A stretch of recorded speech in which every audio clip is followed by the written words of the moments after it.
A breast biopsy is usually performed to determine if a suspicious area or lump in your breast is cancerous. In this procedure, a sample of the suspicious tissue is removed so it can be examined in a laboratory.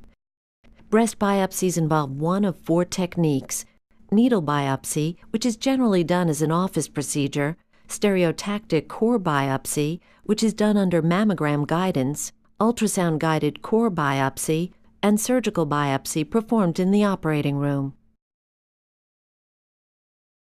If your physician can feel your lump, he or she will often perform a needle biopsy, which may take the form of assist aspiration, fine needle aspiration biopsy, or core biopsy.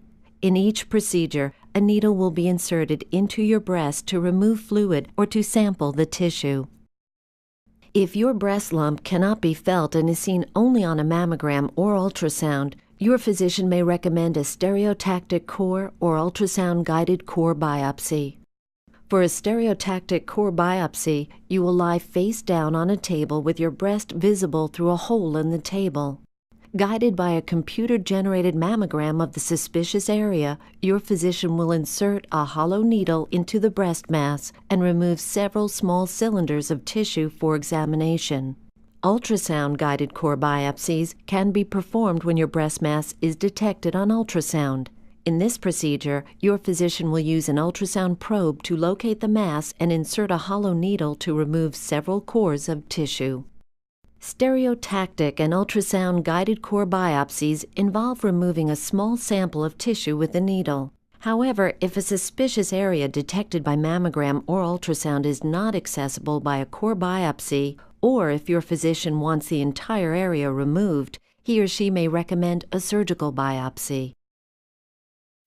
Breast surgery is done in an operating room using 2 techniques: needle localization and excisional biopsy. For needle localization, a needle and wire will be inserted into the breast under mammogram or ultrasound guidance in order to mark the location of the suspicious area. Your surgeon will then make an incision in the breast at the site of the wire and remove the targeted area. Even if your breast lump can be felt, your physician may recommend removing the entire lump rather than sampling it with a needle. Once again, your surgeon will make an incision in the breast and remove the entire mass. Surgeons will often also remove a small amount of healthy tissue surrounding the mass during these procedures. Surgical biopsies can be done under local or general anesthesia. The type of anesthesia should be discussed with your surgeon. Since breast biopsies are done as an outpatient, you will be able to go home shortly after the procedure.